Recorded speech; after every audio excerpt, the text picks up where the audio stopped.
Hey there, welcome to Sorted, the fandom sorting hat where we sort your favorite characters from other universes into the Hogwarts houses from Harry Potter. Today's episode we will be sorting Sherlock. Well, not just Sherlock, it's from the show Sherlock, but it's... An important clarification, to be sure. What if they got confused? What if they thought we were going to be sorting Basil of Baker Street or something? You know, it's like, this is pretty cool though. It's metal. Alright, let's start with John Watson. I'm gonna go with Gryffindor. I think his defining characteristic is his bravery. Even just being Sherlock's roommate and BFF requires it does require a lot of hot-headed in the way that Gryffindors typically are, and kind of rash and brash and like talks big game, whatever.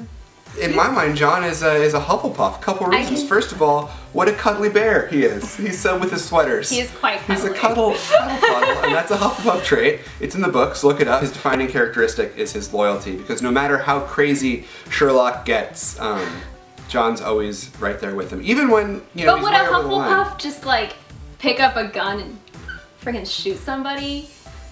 Like, yeah, some Hufflepuffs pick up wands and huffle at people. By the way, no matter what a Hufflepuff is doing, the correct conjugation is to huffle. To huffle. John Huffles. John Huffles. He's a huffler. Moriarty. The villain. Every fairy tale needs one.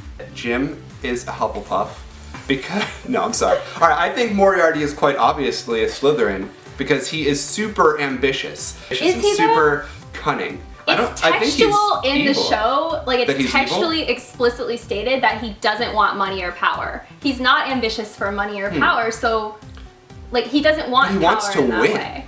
He wants to win. Does he? He concedes the game. He's upset when he wins. When he thinks he wins, he gets really, really upset. So you think he's just the Joker? Like he's chasing... No. He's a dog chasing a car and he doesn't know what to do when he catches it? That kind of thing? The game is all about Sherlock. For 20 years, it's been him tracking down someone who's on his level, who understands him. Taking over the world. It's not even about his criminal empire, which was only a means to get to Sherlock, who established himself as a detective.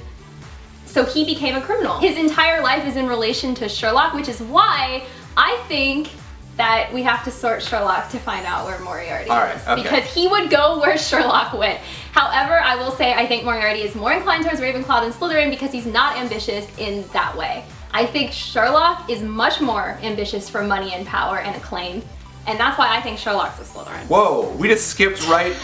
We are now in the Sherlock section of the sort of. Wow, you think he's a Slytherin? I would say he's a Ravenclaw. He's like super into wit. He's like obsessed with how clever and witty he is. And also, he's all about knowledge and knowing everything. He doesn't care. He discards knowledge. He doesn't want knowledge. He only cares about knowledge that will help him achieve the aim of winning a case or winning a game. Not just knowledge for the sake of knowledge, which is why I think he's a Slytherin, because he's very pragmatic in the way that he's knowledgeable and intelligent. Like he uses his intelligence, not just basks in it. So Ravenclaws only bask, they like take book baths? Well, I think it's like Scrooge McDuck, except they're diving into books. Honestly, I could see it. That is a recipe for paper cuts, my friend. I have tried it. That's really interesting. I guess, yeah, we're gonna just have to agree to disagree on that one. Where does that leave Moriarty then? I think Moriarty would be naturally inclined toward Ravenclaw, but if Sherlock was sorted first, which he would be, because he's older than Moriarty, I think Sherlock would go to Slytherin. Isn't it alphabetical? And then Moriarty would see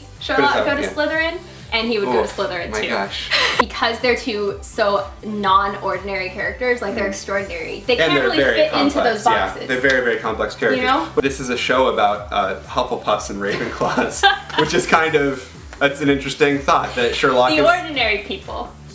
Who are extraordinary! Let us know what you think about these characters I'd be really in the comments below. Check out the second half of this video over on Whitney's channel, where we sort a couple other characters from Sherlock and all the rest of the characters. The rest of them. Alright, hope that you guys are having a swell day. I will see you very soon, and until then, be brilliant.